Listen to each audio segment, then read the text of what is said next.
자, 12행렬의 뜻과 연상 공부하도록 하겠습니다. 교육과정이 개정되면서 새로 추가된 단원인데요. 어려운 건 없어요. 사실 옛날 교육과정에서는 역행렬과 연립 1차 방정식이라고 해서 조금 어려운 내용도 다뤄졌지만 여기에서는 그 내용은 빠지고요. 행렬은 이런 거야. 그리고 이런 식으로 계산하는 거야. 라는요. 가장 기초적인 한 단원 정도만 배우고 넘어간다 라고 생각하시면 되겠습니다. 자, 행렬이란 그럼 무엇이냐? 가로 안에 직사각형의 꼴로 행과 열로 수를 나열한 것입니다. 즉 우리는요 요렇게 생긴 것이 수학에서 보이면 가로 보이고 그런데 직사각형의 꼴로 이렇게 수를 나열하고 있구나 라는 걸 알 수 있어요. 자, 우리 한번 구경해 볼까요? 행렬이라는 것은요, 이렇게 생긴 거, 얘도 행렬, 얘도 행렬. 가로 안에 뭔가 수가 직사각형 꼴로 나와 있으면 전부 행렬이구나 라고 생각하시면 됩니다. 자, 그런데 여기에 이런 표현이 보여요. 행과 열로 수를 나열한 것. 얘 두 개를 합쳐서 우리는 행렬이라고 이름을 붙인 거구나. 그럼 행이 뭐고 열이 뭐지? 라고 생각하실 수 있는데요. 행이라는 건 이런 겁니다. 자, 여기 이렇게 행렬이 있을 때 2-3, 5를요. 우리는 1행이라고 부르는 거예요. 그러면 074는 뭐가 되겠습니까? 2행이라고 되는 거고요. 이렇게 세로 라인으로 20이라는 요 숫자를 우리는 1열에 있는 숫자다. -3과 7을 2열에 있는 숫자다. 5와 4를요. 3열에 있는 숫자다 라고 이렇게 부르는 거예요. 자, 이제 행과 열이 뭔지 정확히 이해하셨죠? 자, 우리는 이와 같이요. 행은 2개고 열이 3개인 요 행렬 A를 이 A의 꼴을 말할 때 행렬 A는 꼬리, 즉 꼬라지가 형태가 2 곱하기 3행렬이야 라고 이런 식으로 이름 붙여 부릅니다. 행렬 A의 꼴은 2 곱하기 3행렬이야 라고 부르고요. 2 곱하기 3행렬의 의미는 뭐다? 행이 몇 줄이다? 2줄이고 열이 몇 줄이다? 3줄이다 라는 의미입니다. 자, 그러면 이제 또 보도록 합시다. 행렬을 이루는 각각의 것을 행렬의 성분이라고 한다 라고 나와 있는데요. 바로 얘네들, 요거 하나하나가 행렬 A의 성분이 되는 겁니다. 자, 그러면 요 성분의 개수는 어떻게 계산할 수 있냐? 선생님이 2 곱하기 3행렬이다 라고 했죠? 바로 2 곱하기 3을 하면 6이라는 숫자가 나오는데 요 6이라는 숫자가 바로 행렬의 성분과 일치하게 되는 겁니다. 자, 그러면 우리 이제 두 번째 행렬꼴을 보도록 하겠습니다. 자, 이제 이 행렬 B는요. 몇 곱하기 몇 행렬이다 라고 얘기할 수 있겠습니까? 여러분이 얘기해 보십시오. 몇 곱하기 몇 행렬? 2 곱하기 2행렬. 잘하셨어요. 2 곱하기 2행렬이라고 부를 수 있는데요. 자, 이 녀석은요. 가로도 2개, 세로도 2개 이래서 직사각형 꼴로 수를 나열한 것을 행렬이라고 하는데 직사각형 중에서도 굉장히 독특한 정사각형 모양을 갖고 있는 상태예요. 맞습니까? 그래서 우리는 이처럼 2 곱하기 2행렬처럼 정사각형 모양을 갖고 있는 요 행렬을요. 이렇게 부르기도 합니다. 2차 정사각 행렬이다 라고요. 이렇게 부르기도 합니다. 자, 그러면 2차 정사각 행렬만 있겠어요? 아니에요. 3 곱하기 3행렬은 3차 정사각 행렬, 4 곱하기 4행렬은 4차 정사각 행렬. 결론적으로 m 곱하기 m 이와 같이 행과 열의 개수가 같은 행렬이 나오면 우리는 이런 것을 m차 정사각 행렬이라고 부른다. 이렇게 정리해 두시면 되겠습니다. 자, 그러면 우리 이제 세 번째 보도록 합시다. C라는 행렬이 나와 있는데 1행 1열이에요. 그러면 얘는 1 곱하기 1행렬이라고 부르시면 되겠죠. 자, 그런데 이 녀석은 조금 독특합니다. 1 곱하기 1행렬에 이제 가로 3은요. 가로를 생략해서 그냥 3으로 쓰셔도 상관이 없습니다. 이렇게 약속이 돼 있어요. 그러면 봐요. 결론적으로 C는 3 이렇게 되는 거죠. 이거 그냥 C는 3이라는 실수야 뭐 이런 느낌인데? 라는 생각 들지 않습니까? 예, 바로 1 곱하기 1행렬은요. 우리가 실수로 약속하는 거예요. 되겠습니까? 네. 그래서 실수도 사실은 행렬의 일부였구나 라고 생각하시면 돼요. 행렬의 눈에서 바라본다면.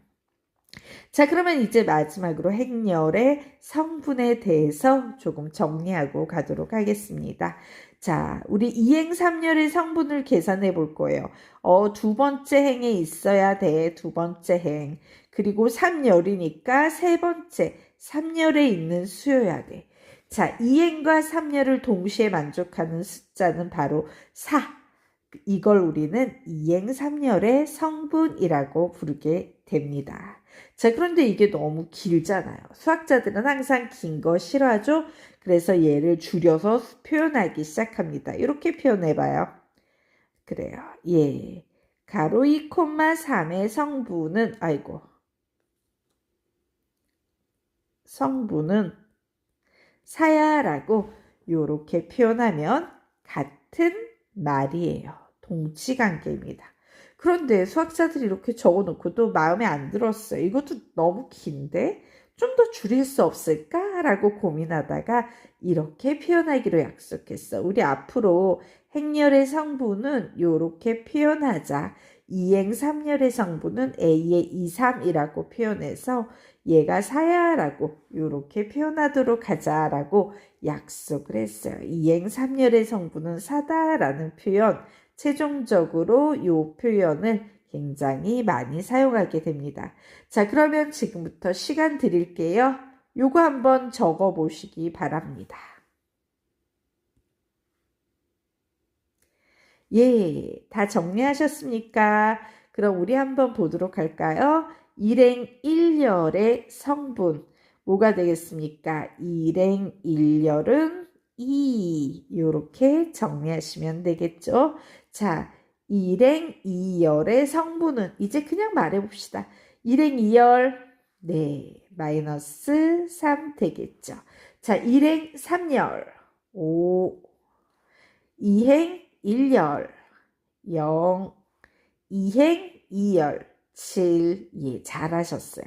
이게 바로 행렬의 성분을 표현하는 방법이다 라고 정리해 두시기 바랍니다.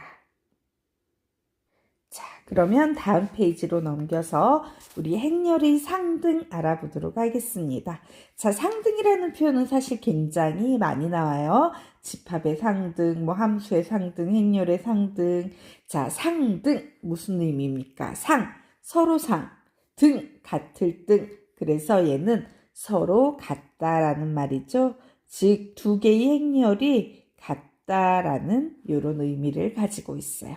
자, 우리 한번 볼까요? A라는 행렬을 봤더니 성분이 2, 3, 마이너스 5, 7이래요. B도 똑같이 생겼어요. 2, 3, 마이너스 5, 7일 때 우리는 두 행렬 A하고 B는 같은 행렬이구나. 행렬의 상등이다 라고 얘기를 합니다. 자, 결론을 내리자면요. 행렬의 상등은 같은 위치에 있는 성분 끼리끼리 같다 라고 할 수 있는 거예요. 같은 위치에 있는 성분이 끼리끼리 모두 이렇게 같을 때 똑같네, 같네 이럴 때 우리는 행렬의 상등이다 라고 얘기하게 됩니다. 즉 결론을 내리면요. 행렬이 상등이 되기 위해선 기본적으로 우선 행렬의 꼴이 같아야 돼요. 그리고 각각 대응하는 자리에 있는 대응 성분도 같아야 된다. 이 두 가지 조건을 만족할 때 우리는 두 행렬이 상등이다 라고 얘기를 하게 됩니다.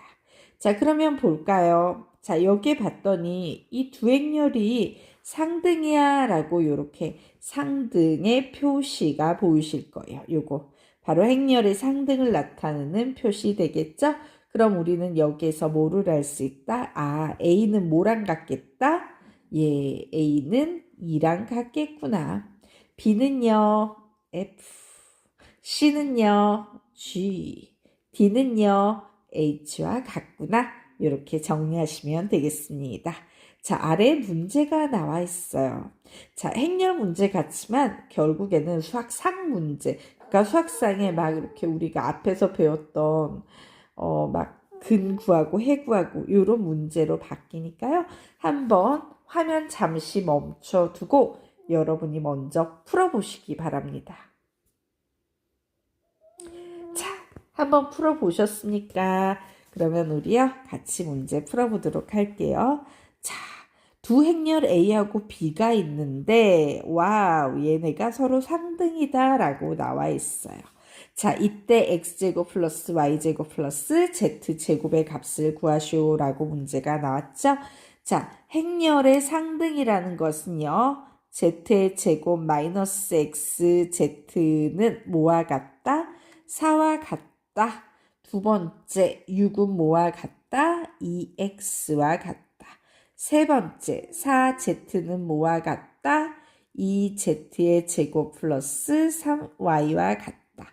네 번째, 0은 뭐와 같다? y 플러스 2와 같다. 요런 네 개의 식으로 x, y, z를 구해보는 겁니다. 자, 우선요, 미지수 하나, 식 하나인 것들을 우리는 구할 수 있겠죠. 그래서 x 값을 구하면 3이 나올 거고요. y 값을 구하면 마이너스 2가 나올 겁니다. 그래서 선생님이 x와 y 자리에 3과 마이너스 2를 대입해서 1번, 3번식을 새로 써볼 거예요. 자, 그러면 얘는 z의 제곱 x자리에 3 대입하니까 마이너스 3z. 2차 방정식은 항상 한쪽으로 이항시켜서 은영이를 만들어낸 후에 인수분해 하셔야 되니까 마이너스 4는 0이다 라고 이렇게 바꿔 놓을게요.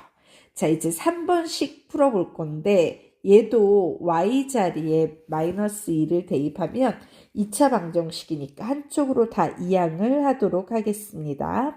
자, 2z의 제곱 마이너스 4z 마이너스 6은 0이다. 이거 2로 나눠버리면 z의 제곱 마이너스 2z 마이너스 3은 0이다 라는 식이 나오는구나 라는 사실을 알 수 있어요. 즉 우리는 이 두 개의 식을 이용해서 z값을 구하면 되는 겁니다. 자, 그런데 선생님이 궁금한 건 이거예요. 이제 여러분이 앞에서 열심히 공부를 해왔잖아요. 여러분은 지금 이 식을 보면서 떠올리는 개념이 하나 있어야 돼요. 아, 이거 무슨 문제구나 라는 생각을 하셔야 돼요. 자, 생각하셨습니까? 이거 무슨 문제구나? 이거 무슨 개념을 요구하고 있구나? 라고 생각하셨습니까? 예, 얘는요, 공통금 문제예요. 공통금 문제. 자, 우리 7단원 여러 가지 방정식에서 연립방정식과 부정방정식과 공통분을 배웠어요. 자, 이게 굉장히 중요한 이유는 여러분이 푸는 건 뭔가 미지수를 푸는 문제가 수학은 대부분이고 그 미지수를 푸는 문제는요, 이 셋 중에 하나로 기결이 된다는 거죠. 자, 그러면 연립방정식은 선생님이 뭐라고 가르쳤습니까? 미지수의 개수와 식의 개수가 같은 거다. 부정방정식은 미지수보다 식이 더 많은 조금 어려운 문제다. 공통근은 미지수보다 식이 더 많은 유형이다 라고 얘기했죠. 자, 요 두 개의 식을 보면 지금 미지수는요, 몇 개예요? Z 하나예요. 그런데 식은 몇 개가 주어졌어요? 두 개가 주어져 있죠. 그래서 얘는 공통근, 두 식의 모두 공통인 근을 구해내는 문제가 되는 겁니다. 자, 그러면 우선 각각 풀어서 공통근을 답으로 내봅시다. 자, 얘는요, 인수분해하면 4, 1의 마이너스 요 위에 붙으면 되겠네요. 결국 Z는 4가 나오거나 혹은 Z는 마이너스 1이다 라고 이렇게 정리가 되겠죠. 자, 요건 계산하면 3, 1에 마이너스 3 이렇게 붙겠네요. 결국 Z의 값을 계산하면 3 혹은 Z는 마이너스 1이 나올 거예요. 그런데 중요한 건 우리는 이 많은 Z 중에서 누구를 찾아내는 거다? 공통인 근을 찾아내는 거다. 공통인 근. 결국 Z는 마이너스 1이다 라고 이렇게 정리가 되겠습니다. 자, 답을 내보도록 할까요? X 어디 있습니까? 3의 제곱 9 되겠죠. 자, Y는 마이너스 2라고 나와 있으니까 제곱하면 4가 되겠죠. 자, Z는 마이너스 1이라고 나와 있으니까 제곱하면 1이 되겠죠. 정답은 14가 되겠습니다. 물론 여러분이 아무 생각 없이 풀 수도 있지만 여러분이 개념을 차근차근 잘 이해하고 공부했다면 문제를 보면서 공통분 문제구나 라는 생각을 하실 수 있으실 거예요. 정리하십시오. 자, 우리는 지금부터 행렬 만드는 방법에 대해서 조금 정리를 하고 갈 거예요. 자, 무슨 얘기냐면요. 야, 어떤 행렬이 있는데 어떤 행렬인지 잘 몰라. 그런데 성분이 이러이러한 조건을 갖고 있으니까 이 조건을 이용해서 이 행렬 A가 어떻게 생겼는지 A를 만들어 보겠니? 이런 문제 유형이에요. 자, 성분이 이런 특징을 갖고 있어. 그런데 나는 어떤 행렬인지 모르니까 이 성분의 특징을 잘 살려서 이 행렬 A가 도대체 어떻게 생긴 A인지 구해봐 라는 이런 유형의 문제를 어떻게 접근할 것인가 이 부분 정리하고 가겠습니다.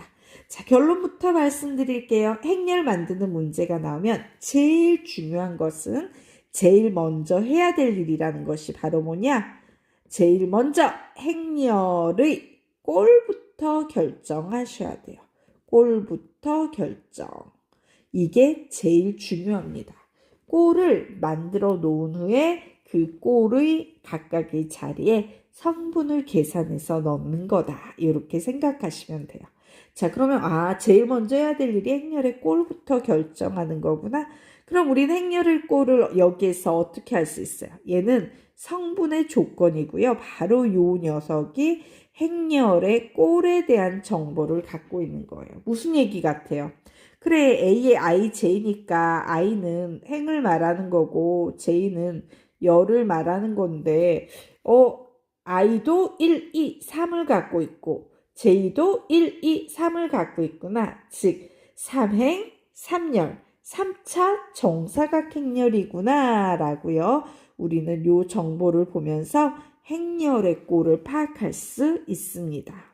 자, 그러면 3차 정사각행렬이면 뭔지 몰라도 이렇게 생겨낼 거 아니에요.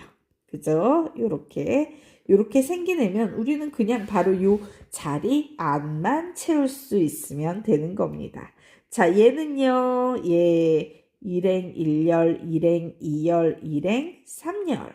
2행 1열, 2행 2열, 2행 3열. 3행 1열, 3행 2열, 3행 3열의 성분이 들어가는 거야 라는 거 여러분이 아시죠? 자, 그러면 이제 우리는 뭘 이용한다? 도대체 어떤 조건을 가지고 있는지 해석해 내셔야 되죠? 봤더니 뭐래요? I하고 J가 같을 때, OIJ가 같을 때는 성분이 항상 2구나. 하지만 IJ가 같지 않으면 성분은 0이 오는구나. 이렇게 판단하시는 거예요. 그러면 IJ가 같은 녀석은 1, 1, 2, 2, 3, 3. 바로 요 자리가 되겠죠. 그래서 여기는 이렇게 2, 2, 2가 오고 나머지 I와 J가 같지 않을 때는 전부 성분이 0이 된다는 의미니까 다 나머지는 0을 채워 넣으면 되겠구나 라고요. 요렇게 정리해 주시면 되겠습니다. 자, 그러면 결국 답은요. 답은 2, 0, 0, 0, 2, 0, 0, 0, 2 요렇게 답을 내시면 되겠죠. 우리 두 번째 보도록 하겠습니다. 자, 우리 여기에서 다시 행렬의 꼴부터 결정하는 게 제일 중요하고 이게 바로 꼴에 대한 정보를 갖고 있습니다. 라고 했죠. 몇 행? 2행. 몇 열? 3열. 아, 그렇구나. 2 곱하기 3행렬이라는 꼴을 가지고 있구나 라는 사실을 알았어요. 자, 행은 가로줄이고 열은 세로줄입니다. 라고 했죠. 그러므로 2행 3열이라는 것은 가로로는 2줄, 세로로는 3줄 이렇게 나올 거예요. 11, 12, 13, 21, 22, 23. 자, 그러면 이제 꼴이 결정이 됐으니까 성분을 채워봐야 되는데 성분을 이렇게 계산하라고 나와 있네. 아, 그렇구나. 노가다구나. 계산해 보도록 합시다. A의 1, 1과 A의 1, 2, A의 1, 3, A의 2, 1, A의 2, 2, A의 2, 3 이 6개의 성분을 계산해야 되는데 식이 주어졌습니다. 자, 볼까요? 2, I는 1이죠. J도 1이죠. 마이너스 3, 얘를 계산하랍니다. 0 나오겠네요. 자, 2에다가 I는 1이고 J는 2고 빼기 3을 하십시오 라고 했으니까 1이 되겠네요. 2에다가 I는 1이고 J는 3이고 빼기 3을 하십시오 라고 했으니까 2가 되겠네요. 2에다가 I는 2고 J는 1이고 빼기 3을 하십시오 라고 했으니까 2가 되겠네요. 자, 2에다가 I는 2고 J는 2고 빼기 3을 하십시오 라고 했으니까 3이 되겠네요. 자, 2에다가 I는 2고 J는 3이고 빼기 3을 해야 됐으니까 4가 되겠죠? 그러면 결국 우리는 채우면 되잖아요. 아, 여기는 0 들어가고 A의 1, 2는 1 들어가고 1, 3은 2가 들어가고 2, 1은 2가 들어가고 2, 2는 3이 들어가고 2, 3은 4가 들어가겠구나 라고요. 이런 식으로 정리해 놓으시면 되겠습니다.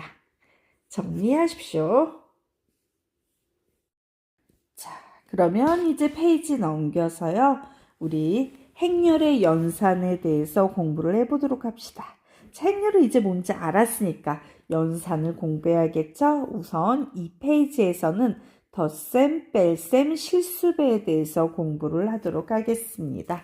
자, 행렬은 어떻게 더할 수 있느냐? 예, 이렇게 정리할게요. 예, 행렬의 덧셈은요. 같은 위치에 있는 성분 끼리끼리 더한다 라고 적어 놓으십시오. 같은 위치에 있는 성분 끼리끼리 더한다. 이게 바로 행렬의 덧셈을 하는 방법입니다. 자, 즉 이와 같이 행렬이 나와 있으면요. 같은 위치에 있는, 즉 1행 1열에 있는 요 성분끼리 더하는 거예요.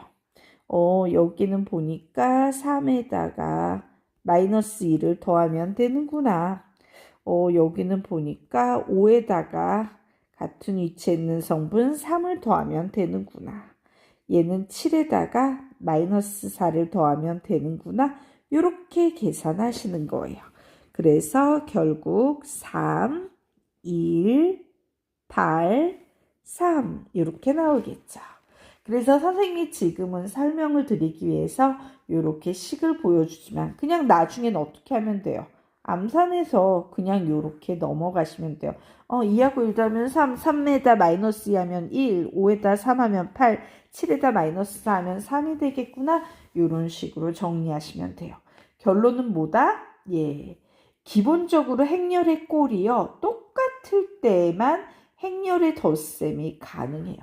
만약에 꼴이 다르면 계산이 안 되는 부분들이 생기면서 행렬의 덧셈이 불가능해지게 되는 겁니다. 자, 그러면 이제 뭐 행렬의 뺄셈은 쉽죠. 예, 똑같은 얘기가 진행이 되겠죠. 자, 여기에는 뭐라고 쓰겠습니까? 같은 위치에 있는 성분 끼리끼리 뺀다. 맞아요. 적어 놓읍시다. 같은 위치에 있는 성분 끼리끼리 뺀다. 자, 지금은 개념을 설명하는 파트이기 때문에 암산하지 마시고 요거를 꼭 적어 놓으셔야 돼요. 여러분이 여기 그러면 이제 눈치라는 게 있지. 한번 채워 넣을 수 있을까요? 예. 잠시 화면 멈추고 채워 넣어 보십시오. 예, 다 하셨으니까 우리 같이 한번 해볼까요? 좋았어. 얘는 2 빼기 1. 얘는 3 빼기 마이너스 2. 얘는 5 빼기 3. 얘는 7 빼기 마이너스 4를 해주면 되니까 계산하면 1, 5, 2, 11이 되는구나 라고 이렇게 정리해 놓으시면 되겠습니다. 자, 그러면 우리요 이제 세 번째 개념인 행렬의 실수 배 들어가도록 할게요. 여러분 수학에서 배라는 말 많이 나오죠. 어디에 나와요? 배수 이런 말이잖아요. 배는 무슨 의미를 갖고 있어요? 예, 배수 뭐 배수 2의 배수 이러면 2, 4, 6, 8 막 이런 식으로 가잖아요. 맞아요?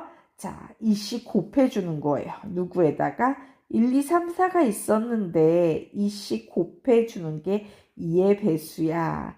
3의 배수는 1, 2, 3, 4 이런 식으로 가는 게 있는데 3씩 곱해줘서 3, 6, 9, 12 이렇게 가는 거야. 즉 배라는 말은 수학에서 무슨 의미를 가지고 있다? 곱한다 라는 이런 의미를 가지고 있습니다. 그러면 여기에서 곱하기는 곱하는데 뭘 곱한대요? 실수를 곱한대요. 즉 이런 경우에요. 행렬이 있는데 내가 이 행렬에다가 2라는 수를 곱하고 싶어 라고 하면요. 우리 보통 곱하기는 예, 많이 생략하잖아요. 자, m에다가 2 곱해봐. 그러면 우리 2자 붙여서 2m 이렇게 표현하듯이요. 행렬에다 2를 곱할 땐 그냥 앞에 2를 써주시면 됩니다. 자, 그러면 이 행렬의 실수배는 어떻게 계산이 되냐? 이렇게 정리하고 가도록 하겠습니다. 성분의 실수를 모두 곱한다. 성분의 실수를 모두 곱한다예요. 자, 그러면 되게 쉽죠. 아, 얘를 여기 이렇게 모두 다 곱해주는구나. 그럼 몇이 되겠어요? 2, 마이너스 4, 6, 마이너스 8 이렇게 정리가 되는 겁니다. 자, 그래서 이렇게 내가 행렬의 실수를 곱했어요. 그랬더니 이렇게 생긴 애가 나왔어요. 자, 그러면 얘는요, 보세요. 우리 이런 생각 정리하고 가셔야 되죠. 자, 하나는 실수라는 애야. 그리고 하나는 행렬이라는 애야. 이렇게 좀 다른 애들 두 개를 곱했더니 그 결과는 이제 엄마가 실수고 아빠가 행렬이면 결과를 곱해서 태어난 자식은 실수다 행렬이다. 행렬이다. 물론 실수도 행렬에 포함이 되는 행렬 입장에서는 그렇게 설명할 수 있습니다. 라고 했지만요. 어쨌든 이 엄마 닮지 않은 아빠 닮은 그런 2차 정사각 행렬이 나오게 된 거예요. 그래서 행렬의 실수배를 하면 그 결과는 실수가 아니라 항상 행렬이다까지요. 정리를 해 놓으시기 바랍니다. 자, 그러면 우리 이제 내려가서 영행렬이라는 개념을 조금 정리하고 갈 거예요. 이런 애들이 영행렬이에요. 영행렬 느낌 딱 오죠? 모든 성분이 몇인 행렬을 우리는 영행렬이라고 부른다? 영인 행렬이 나오면 우리는 이런 행렬을 영행렬이라고 부른다예요. 자, 그러면 영행렬은 어떤 특징이 있냐면요. A에다가 영행렬을 더하면 그냥 뭐가 나오겠어요? A가 나와요. A에다가 영행렬을 빼면 뭐 0000 빼기 0을 한 거잖아요. 그냥 결론은 A가 나와요. 그래서 영행렬은 어떤 특징이 있다? 더하나, 많아, 빼나, 많아이다. 영행렬은 더하나, 많아, 빼나, 많아야 뭐 이렇게 정리해 두시면 돼요. 마치 이런 거랑 비슷하죠, 느낌이? 3 더하기 0은 3. 3 빼기 0은 3. 뭐 이런 느낌하고 예, 유사하죠. 정리하십시오. 자, 그러면 우리 다음 페이지로 넘어가서요. 예, K의 A가 영행렬인 경우의 특징에 대해서 살펴보도록 하겠습니다. 자, K는 소문자고요. A는 대문자예요. 무슨 차이가 있는지 눈치채셨습니까? 예, K는 실수고요. 대문자 A는 행렬을 의미합니다. 아, 이거 우리 행렬의 실수 앞에서 배운 개념이잖아요. 자, 그런데 이렇게 행렬의 실수배를 했는데 그 결과가 영행렬이 나오는 경우는 도대체 무슨 의미냐? 무엇과 동치관계가 있는 것이냐? 이 부분을 조금 배우도록 할 거예요. 자, 우리는요, 요거를 실수의 특권이 발휘됐어. 얘는 실수가 있어서 이런 특권이 생긴 거야 라고 얘기하는데요. 무슨 얘기냐면요. 이 경우는 딱 두 가지 경우밖에 없어요. 아, 실수가 0이었구나 라고 해석하거나 실수가 0이 아니면 행렬이 영행렬인 거야 라고 해석을 할 수 있는 거예요. 자, 마치 선생님 이거 되게 평범한 얘기 아니에요?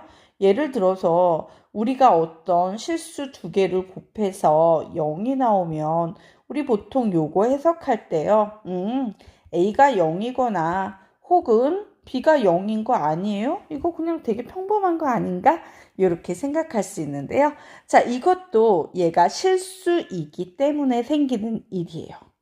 이거 당연한 건데 왜 자꾸 특권이라고 하지? 뭐 이러시는데 비교 한번 해볼게요. 예, 여기에 보면 A라는 행렬과 B라는 행렬 두 개를 곱했어요. 우리가 아직 행렬의 곱을 배우지 않았지만 곱 배우게 될 겁니다. 두 행렬을 곱해서 영행렬이 이제 나오는 경우가 있을 거 아니에요? 안타깝지만 이 경우에는요, A라는 행렬이 영행렬이거나 혹은 B라는 행렬이 영행렬이겠지라는 말을 할 수 없습니다. 행렬끼리 곱해서 영행렬이 나온다고 해서 A가 영행렬이거나 혹은 B가 영행렬이지 라는 주장을 펼칠 수 없다는 거예요. 그래서 이렇게 굉장히 손쉬운 결론을 내릴 수 있는 것은 둘 중에 하나, 최소 하나가 실수이기 때문에 생기는 특권이다 라고 이렇게 기억을 해 두시고요. 요 비교도 조금 정리해 놓으시면 돼요.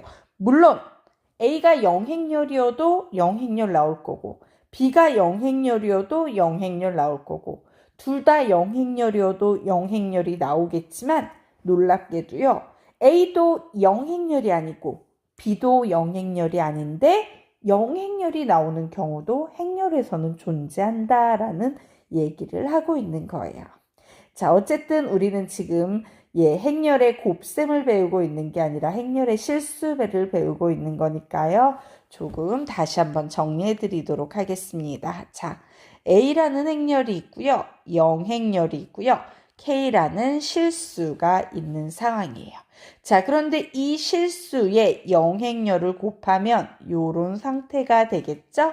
그래서 이제 이렇게 모두 행렬의 실수배는 각각의 성분에 모두 곱해버리는 거니까 K에 0을 곱하면 0 나올 거 아니에요. 그쵸? 예, 그래서 이런 결과가 나왔고 결국 답이 영행렬이 나오네 라는 결론을 내릴 수 있고요. 혹은 0이라는 실수에 A라는 행렬을 곱하면 역시 계산 결과는 이렇게 0000만 나올 거라서 영행렬이 나온다. 그래서 우리는 다시 한번 정리 드립니다. 이건 실수에 어마어마한 특권이 들어가 있는 거야. 행렬에 실수를 곱해서 영행렬이 나오는 경우는 딱 두 가지 경우밖에 없어. K가 0이거나 행렬이 영행렬이거나 이렇게 생각을 해두시면 되겠습니다. 혹은 둘 다 뭐 영행렬이어도 상관없겠죠. 자, 그리고 우리 하나 주의하도록 하겠습니다. 이건 여러분이 쓰실 때 굉장히 민감하게 주의하셔야 되는데요. 자, 결론 여기에서 내보면요. 지금 여러분이 요걸 좀 주의를 하셔야 돼요. 여기 영행렬 보이고 여기 숫자 0 보이죠? 글자가 똑같아 보이면 안 됩니다. 하나는요 0이고요. 하나는 대문자 5예요. 예, 무슨 의미인지 아시죠? 하나는 0이고 하나는 대문자 5다.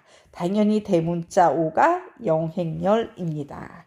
자, 그래서 결론을 내드리면 이거예요. 그래, 어떤 영행열에 K를 곱해서 영행열이 나올 수 있어. 어떤 일반 행렬에 0이라는 실수를 곱해서 영행열이 나올 수 있어. 하지만 숫자 0이 나올 수는 없어 라는 얘기를 하는 거예요. 자, 눈 크게 뜨고 보셔야 돼요. 여기 있는 거 얼핏 보면 비슷하지만 앞에 있는 건 뭐다? 행렬이에요. 그리고 뒤에 있는 건 뭐다? 얘는요, 숫자라는 거, 요거 인식을 하셔야 되고요. 아, 행렬의 실수배의 결과는 항상 영행렬이지 숫자 0은 나올 수가 없구나 라고 정리를 해 두셔야 됩니다. 결론, 행렬의 실수배는 항상 뭐다? 결과가 행렬이다. 그래서 요거를 써줄 때 조금 대문자 5를 숫자 0과 구분해서 크게 써줘야 된다라는 것까지 정리해 놓으시기 바랍니다. 자, 페이지 넘겨서 행렬의 덧셈에 관한 기본 법칙 우리 보도록 하겠습니다. 자, 우리 볼까요? 더하기, 빼기, 곱하기, 나누기. 우리 이런 걸 뭐라고 부릅니까? 연산이라고 부르죠? 자, 연산에 관한 어떤 법칙이래요. 우리는 그걸 보통 뭐라고 부른다? 연산 법칙이라고 부릅니다. 선생님이 항상 하는 말, 공식보다 법칙이 훨씬 중요합니다. 라는 얘기를 항상 하죠. 예. 자, 그러면 우리 기존에 배웠던 연산 법칙 어떤 것들 배우셨습니까?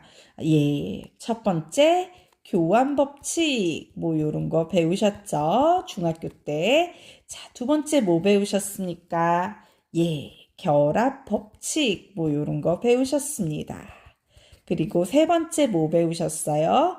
예, 분배 법칙. 요렇게 우리 중학교 때 3개의 법칙을 배우셨어요. 자, 이 법칙들은 선생님이 이제 수학 하에 가서 집합 부분에서 집합의 연산을 가르치면서 다시 한번 깔끔히 정리해 드릴 거니까 중학교 때나 제대로 배운 기억이 없어요 해도요, 뭐 별로 스트레스를 받지는 마시기 바랍니다. 자, 사실 이 연산 법칙에서 되게 중요한 것은요, 내가 이 상황에서 무슨 법칙을 쓸 수 있을까를 고민할 때 고려해야 될 것은 두 가지가 있어요. 예, 대상이라고 먼저 쓸까요? 예, 대상의 개수가 몇 개인지 먼저 확인을 하셔야 되고요. 그리고 연산 종류가 몇 개인지 확인을 하셔야 돼요. 그래서 교환 법칙은 대상이 2개고 연산 종류가 하나일 때 사용하는 법칙입니다. 결합 법칙은요, 대상이 몇 개? 3개이고 연산 종류가 한 종류일 때 사용하는 거고요. 분배 법칙은요, 대상이 3개, 연산 종류가 2개일 때 사용하는 거예요. 그래서 우리는 딱 보자마자 얘는 교환 법칙이구나, 얘는 결합 법칙이구나, 얘는 분배 법칙이구나 라고요. 요 대상과 종류를 보면서 무슨 법칙이 적용돼야 되는 상황이네 라고 파악할 수 있어요. 모르겠다, 나 이런 소리 처음 들어봤다. 보통 다른 수학 선생님들은 이 법칙의 중요성을 몰라서 상세히 설명을 잘 안 하고 그냥 습관적으로 문제 많이 풀다 보면 절로 돼 이런 식으로 넘어가시는데요. 이러면 나중에 이제 집합의 연산 이런 거에 가서 풀이가 안 돼요. 그래서 되게 잘 배워두셔야 되고요.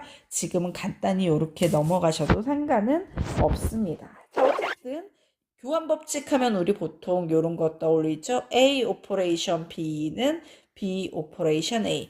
저 오퍼레이션이 뭐예요, 선생님? 이러면은 어떤 연산 기호가 들어가는 자리다 라고 생각해 두시면 돼요.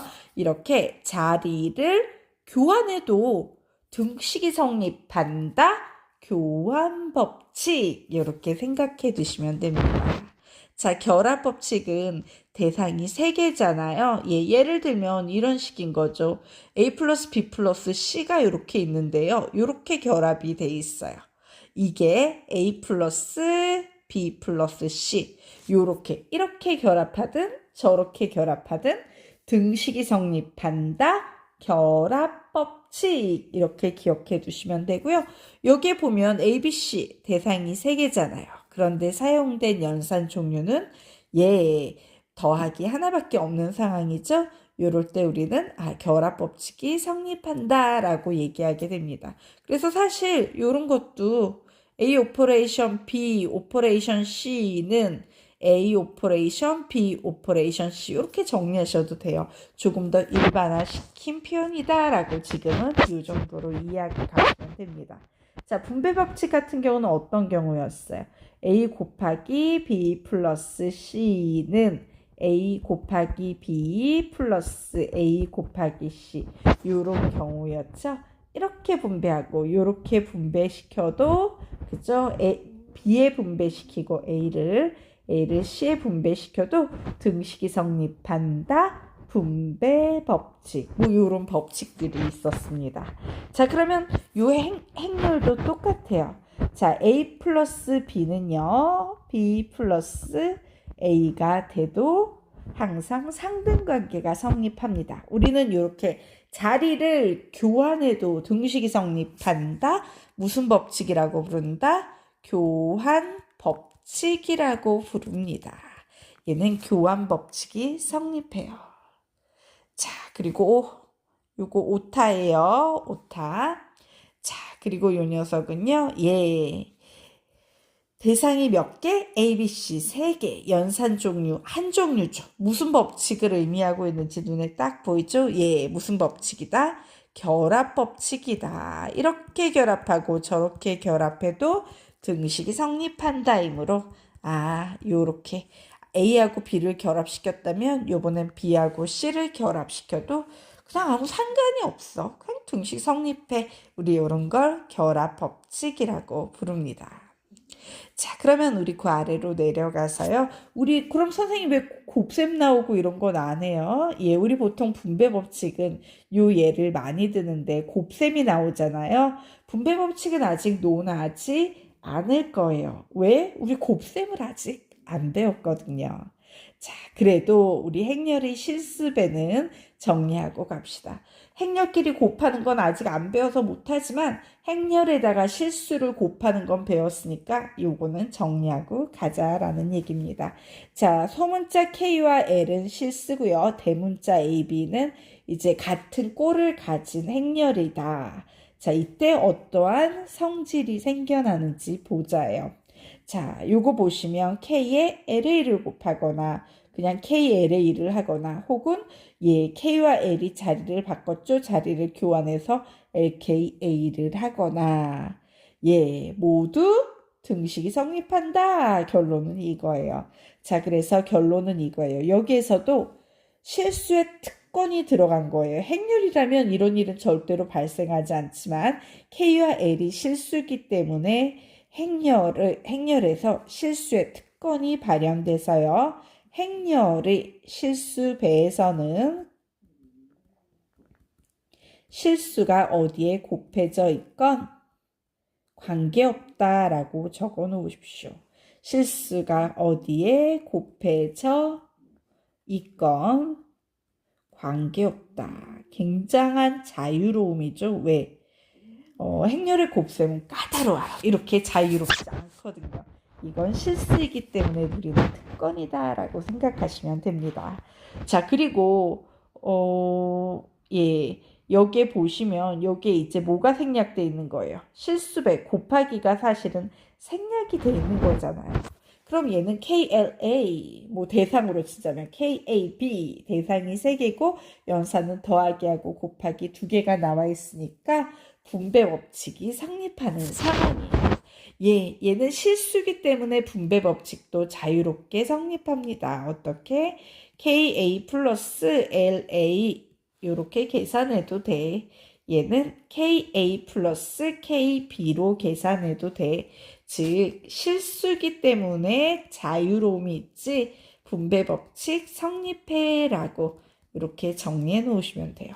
자, 지금 선생님이 말하는 모든 상황에서 이건 실수기 때문에 가능한 거야, 특권이야 이런 얘기를 하고 있죠. 그 얘기는 행렬끼리의 곱셈에는 조금 많은 문제가 있어서 이런 일이 자유롭지 않다는 얘기구나. 눈치가 좋은 학생은 이렇게 생각하실 수 있을 거예요. 자, 그리고 세 번째, 1에다가 a를 곱하면 어떤 숫자 a 1 곱해봤자 의미 있나? 없죠. 예, 그냥 a가 됩니다. 자, 마이너스 1을 a라는 행렬에 곱하면 얘는 뭐가 되겠어요? 당연히 마이너스 a가 될 거예요. 자, k에다가 0행렬 곱하면 항상 뭐 나온다? 0행렬. 저 어떤 행렬에 0이라는 숫자를 곱하면 항상 뭐 나온다? 0행렬이라고 여기까지 정리를 해 놓으시면 되겠습니다. 실수를 곱할 때는 별다른 어려움은 없고요. 그냥 우리가 평소에 알던 실수의 곱셈처럼 생각해도 큰 무리가 없어요. 자, 그러면 우리 지금부터요. 예. 배운 만큼 개념을 배웠으니까 실제 문제 한번 풀어보도록 하겠습니다. 자, 두 행렬 A와 B를 주고 있습니다. 그리고 식을 주고 있네요. 예, x 플러스 2y는 우리에게 준 A고 2x-y는 우리에게 준 B일 때 x 플러스 y의 값을 구하시오라고 문제가 나와 있어요. 자, 지금 이 식만 보면서요. 와, x, y, a, b 모두 모르네? 이러시면 안 됩니다. 왜? a하고 b는 행렬이어서 이렇게 꼴을 주기는 했지만 실제로 다 주어진 값이에요. 결국 얘는요. 우리가 기존에 배웠던 실수의 개념으로 생각하면 모르는 미지 행렬이 2개고요. 식이요. 2개가 주어진 거예요. 요렇게.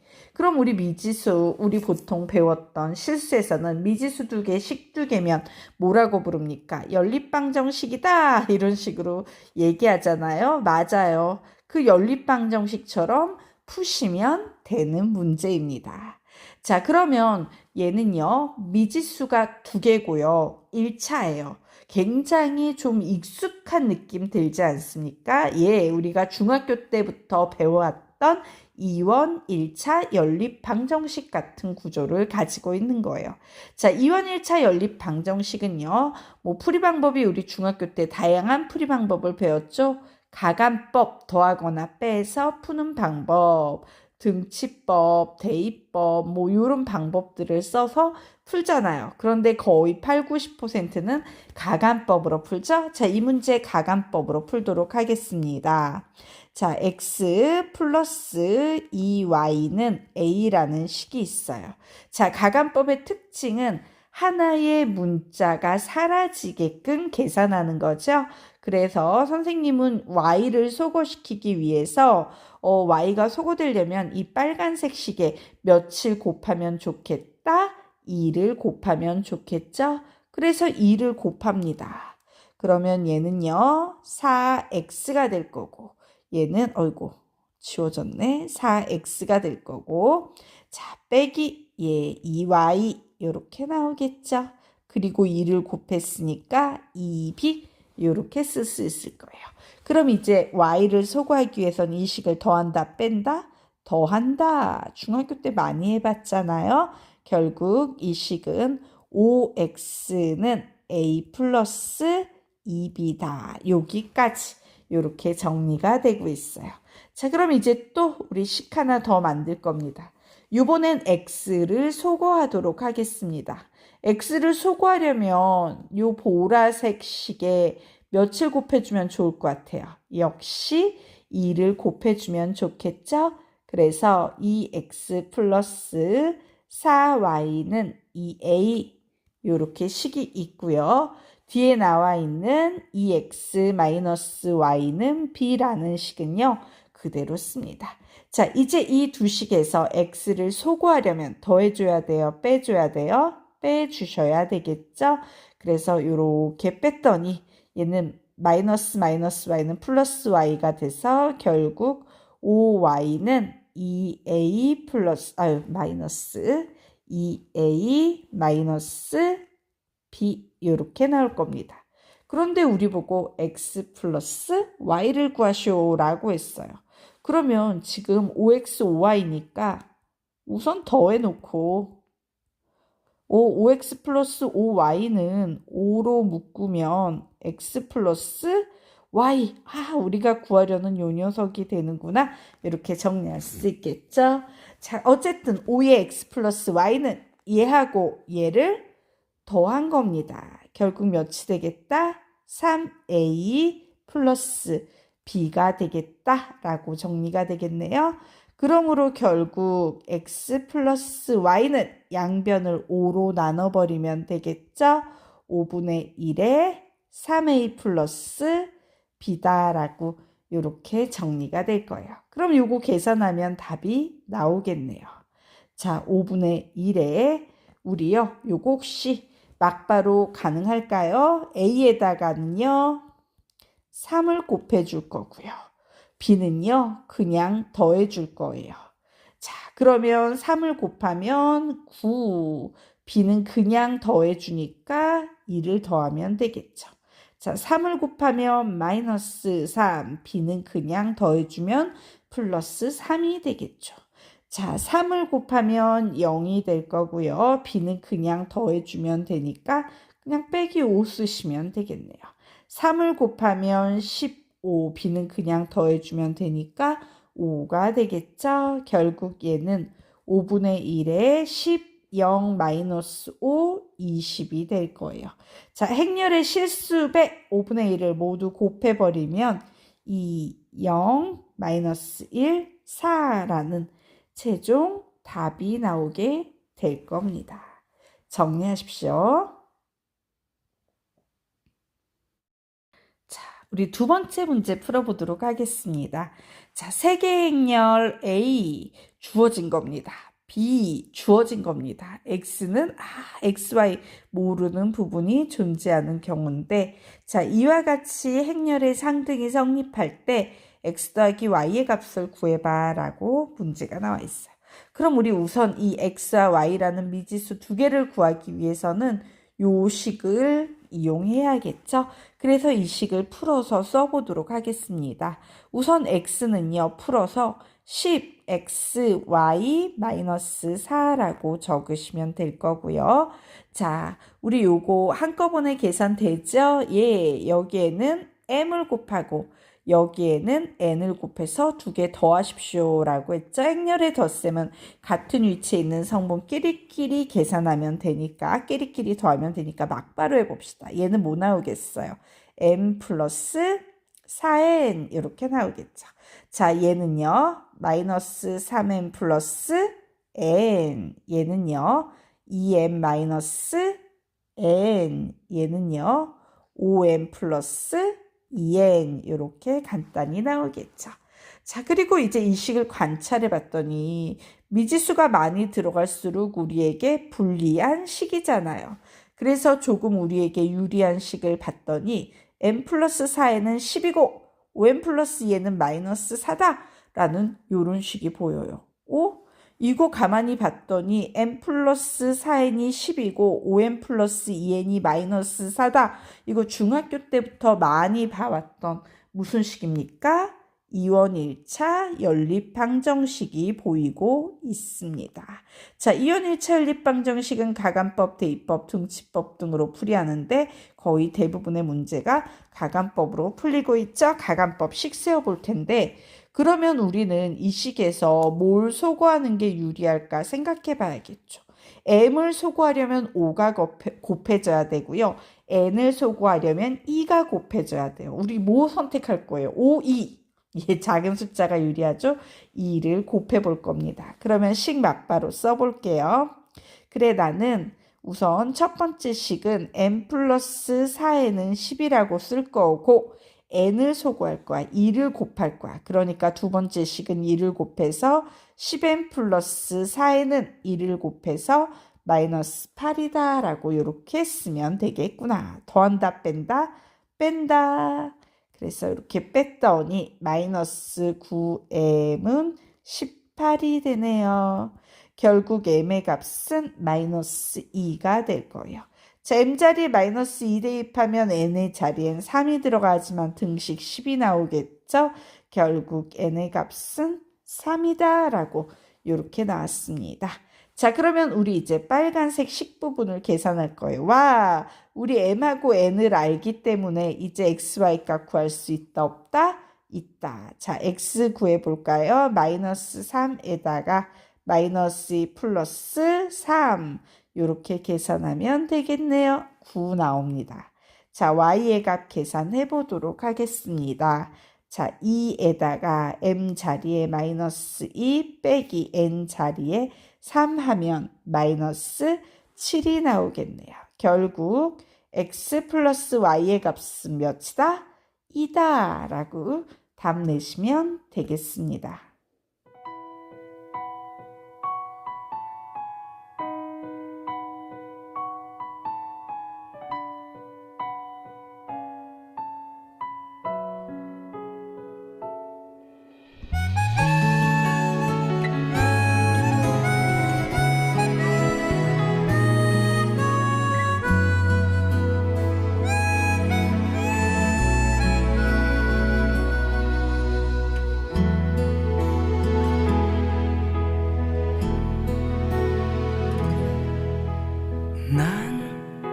난 꿈이 있었죠.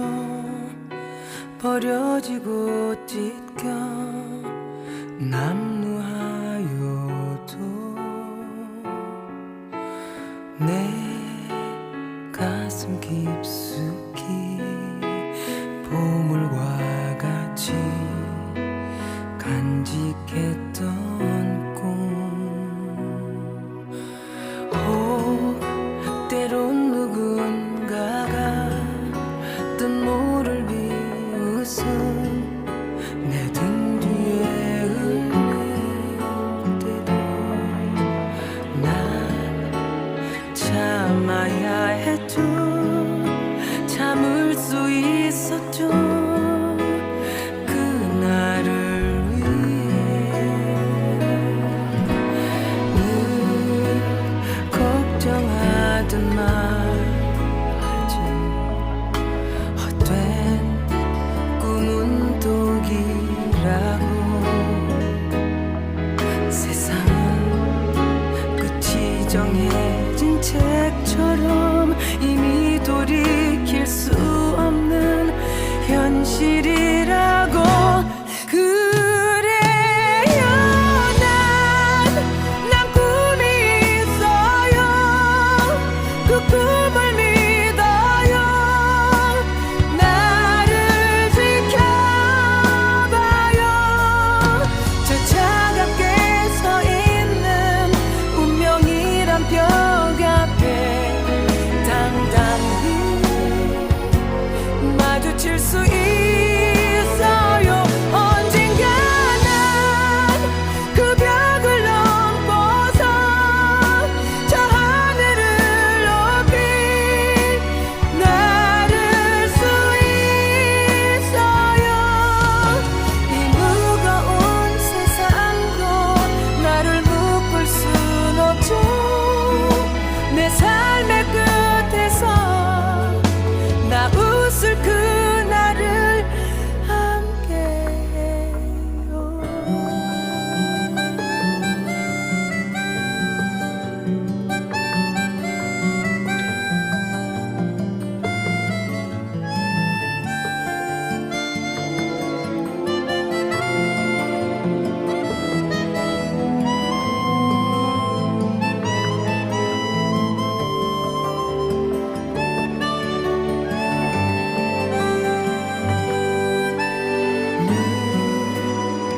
걱정하던 말하죠. 헛된 꿈은 독이라고. 세상은 끝이 정해진 책처럼